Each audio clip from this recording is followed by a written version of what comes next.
इस बार सर्दियों में बीमार नहीं पड़ना चाहते तो कौन सी सब्जियां और फल खाएं, ये जानिए सेहत के पहले सेगमेंट में। प्रदूषण से सिर्फ सांस की बीमारियां ही नहीं, गठिया भी बढ़ रहा है। कैसे, ये जानिए सेहत के दूसरे सेगमेंट में। पीरियड्स में दर्द से आराम दिलाती हैं ये 5 चीजें, इनके बारे में जानिए सेहत के आखिरी सेगमेंट में।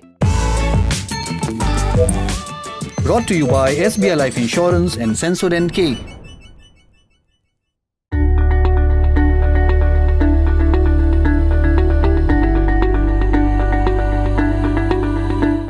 सर्दियां आ गई हैं, रजाई, कंबल, स्वेटर, जैकेट सब निकाल ही लिए होंगे।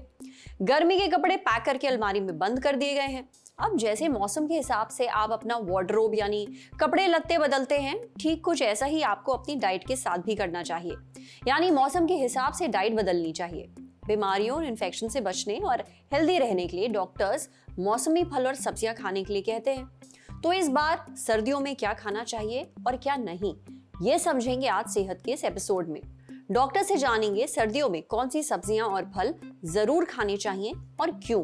और हाँ, इस बार सर्दियों में सिर्फ चाय और कॉफी के भरोसे मत रहिए। ये भी जान लीजिए इम्यूनिटी को मजबूत बनाने के लिए कौन सी ड्रिंक्स पीनी चाहिए। सुनिए। ठंड आ चुकी है, सर्दियों का मौसम शुरू हो चुका है। इस मौसम में हमें अपने खान पीन का विशेष ध्यान रखने की आवश्यकता होती है, क्योंकि बेसिकली सर्दियों के मौसम में सर्दी, जुकाम, खांसी, फ्लू, त्वचा में रूखापन, शरीर में डिहाइड्रेशन, ये सारी शिकायतें देखने को मिलती हैं। इसीलिए सर्दी के मौसम में सीजनल फल और सीजनल सब्जियों का प्रचुर मात्रा में हमें सेवन करना चाहिए। अब हम बात करेंगे कि सर्दियों में कौन कौन सी सब्जियों का प्रयोग हमें डेली बेसिस पे करना चाहिए। सबसे पहले हरे पत्तेदार सब्जियां जैसे पालक, मेथी, बथुआ, सरसों, ये पोषक तत्व में भरपूर होती हैं। इसमें vitamin A, vitamin C, folate, iron सब भरपूर मात्रा में होता है, जो कि हमारी शरीर में खून तो बढ़ाता ही है, साथ ही हमारे मेटाबॉलिक को भी इम्प्रूव करता है। सेकंड, रूट्स वेजिटेबल्स जैसे गाजर, मूली और चुकंदर, और फोर्थ शलजम। तो ये बेसिकली जो हमारी जमीन है उसके नीचे उगाई जाती हैं, जिसकी वजह से सॉइल में जितने भी न्यूट्रिएंट प्रेजेंट होते हैं वो सारे न्यूट्रिएंट को एब्जॉर्ब कर लेती हैं, जिसकी वजह से वे काफी हेल्दी मानी जाती हैं। तीसरी, क्रूसीफेरियस वेजिटेबल्स जैसे पत्ता गोभी, फूल गोभी और ब्रोकली, ये विटामिन सी में रिच होती हैं, जो कि हमारी इम्यूनिटी बूस्टर का काम करती हैं। सबसे पहले संतरा, मौसमी, अनार, सेब, अमरूद, कीवी, ये हमें डेली लेना चाहिए, क्योंकि ये सब फाइबर रिच होते हैं। साथ ही साथ इसमें वाटर कंटेंट अच्छी मात्रा में पाया जाता है, और हमारी बॉडी को, साथ ही साथ हमारी बॉडी का जो मेटाबॉलिक है वो भी इम्प्रूव करते हैं, और हमारी जो इम्यूनिटी है उसको भी बूस्ट करते हैं। सबसे पहले सर्दियों के मौसम में हमें हल्दी वाला दूध लेना चाहिए, क्योंकि वो एंटी इन्फ्लामेटरी का काम करता है, हमारे शरीर को वायरल और बैक्टीरियल इन्फेक्शन से बचाता है। दूसरा, खजूर वाला दूध हम सर्दियों में ले सकते हैं, जो कि हमारे शरीर में जो ऊर्जा है उसको मेंटेन रखता है। तीसरा, अदरक, लौंग और तुलसी का काढ़ा हम ले सकते हैं, जो कि हमारी इम्यूनिटी को बहुत बेहतर बनाता है और हमारे मेटाबॉलिक को भी इम्प्रूव करता है। चौथा, दालचीनी और शहद का गुनगुने पानी का सेवन कर सकते हैं। उसके अलावा हम गाजर, चुकंदर का जूस भी ले सकते हैं। सर्दियों में हम लेमन टी, ग्रीन टी और ब्लैक टी, इन सब का भी हम प्रयोग कर सकते हैं। ये सभी हमारी बॉडी में इम्यूनिटी को बेहतर करती है, हमारी मेटाबॉलिक को इम्प्रूव करते हैं, और हमारी बॉडी में जो टॉक्सिन्स है उसको रिमूव करती है। तो भाई, अगर इस बार सर्दियों में खांसी, जुकाम, फ्लू से बचना है तो अपने खान पान पर खास ध्यान देना होगा।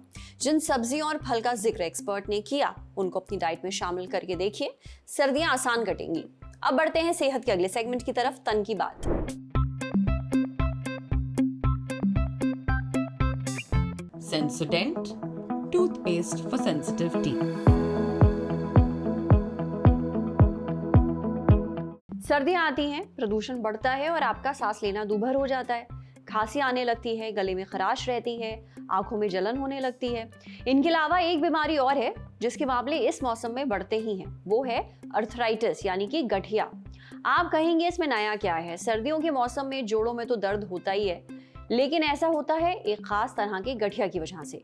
रूमेटाइड अर्थराइटिस ये एक तरह का गठिया है, बहुत ही आम। इसमें खास तौर पर हाथ पैरों के छोटे जोड़ में दर्द होता है। रूमेटाइड अर्थराइटिस एक ऑटो इम्यून बीमारी है, यानी इसमें शरीर खुद का ही दुश्मन बन जाता है। इम्यून सिस्टम अपने ही हेल्दी सेल्स पर हमला बोल देता है, इससे शरीर को बहुत नुकसान पहुंचता है। रूमेटाइड अर्थराइटिस में शरीर का इम्यून सिस्टम जोड़ों की टिश्यूज यानी ऊतकों पर अटैक कर देता है। इससे जोड़ों में सूजन, दर्द और जकड़न रहती है। धीरे धीरे जोड़ खराब होने लगते हैं। रूमेटाइड अर्थराइटिस के मामले महिलाओं में ज्यादा आते हैं। जब सर्दियों में प्रदूषण का लेवल बढ़ता है तब अस्पतालों में रूमेटाइड अर्थराइटिस के मरीज भी बढ़ने लगते हैं। रूमेटाइड अर्थराइटिस बढ़ने का प्रदूषण से क्या कनेक्शन है, क्या लिंक है, ये हमने पूछा मैक्स हॉस्पिटल वैशाली में orthopaedics and joint replacement department के डायरेक्टर डॉक्टर अखिलेश यादव से। डॉक्टर अखिलेश बताते हैं कि वायु प्रदूषण में PM 2.5 होता है।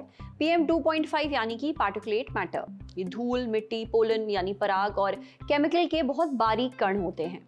सांस के जरिए ये कण फेफड़ों में पहुंच जाते हैं, खून में मिल जाते हैं। इसकी वजह से शरीर में इन्फ्लेमेशन होता है, यानी अंदरूनी सूजन होने लगती है। जोड़ों में भी सूजन हो जाती है। जो इंसान लंबे अरसे से प्रदूषण में रह रहा है उसका इम्यून सिस्टम ओवर एक्टिव हो जाता है। ऐसा होने पर शरीर की इम्यूनिटी हेल्दी टिश्यूज को दुश्मन समझकर उन पर हमला कर देती है। इससे रूमेटाइड अर्थराइटिस और दूसरी ऑटो इम्यून बीमारियां होने का रिस्क बढ़ जाता है, खासकर उनमें जिनके परिवार में पहले से ही किसी को ऑटो इम्यून बीमारी है। रूमेटाइड अर्थराइटिस के मरीजों में दिक्कत और बढ़ सकती है। उनके लक्षण ज्यादा गंभीर हो सकते हैं, इसलिए बहुत जरूरी है कि प्रदूषण से बचकर रहें और अपना खास ख्याल रखें। इसके लिए क्या करना होगा बताते हैं। अगर किसी को रूमेटाइड अर्थराइटिस है तो प्रदूषण में बाहर निकलने से बचें। जब भी बाहर निकलें पहले अपने एरिया का AQI चेक करें। AQI यानी कि एयर क्वालिटी इंडेक्स। अगर ये ज्यादा है तो बाहर जाना अवॉइड करिए। अगर जाना ही पड़ रहा है तो N95 या फिर N99 मास्क लगा कर जाइए।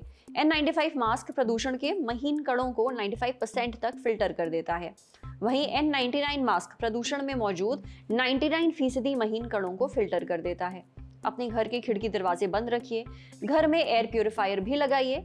दवाइयां टाइम पर लीजिए। अगर फिर भी दिक्कत बढ़ती है तो तुरंत डॉक्टर को दिखाइए। समझे। अब बारी है सेहत के आखिरी सेगमेंट की, खुराक यानी झक्कासी हेल्थ टिप। पीरियड क्रैम्प्स, उफ, वो ऐंठन, वो दर्द, हर महीने वही टॉर्चर। कोई इनसे निपटने के लिए हॉट वाटर बॉटल का सहारा लेता है तो कोई पेन किलर्स का। लेकिन इनके अलावा कुछ खाने पीने की चीजें भी आपके बहुत काम आ सकती हैं। पीरियड क्रैम्प से जल्दी राहत दिला सकती हैं। डेली डाइट्स नोएडा की फाउंडर और डाइटिशियन अमृता मिश्रा कहती हैं कि पीरियड क्रैम्प्स में तुरंत राहत के लिए अदरक बहुत बढ़िया चीज है। अदरक में जिंजरोल्स और शुगोल्स जैसे तत्व होते हैं।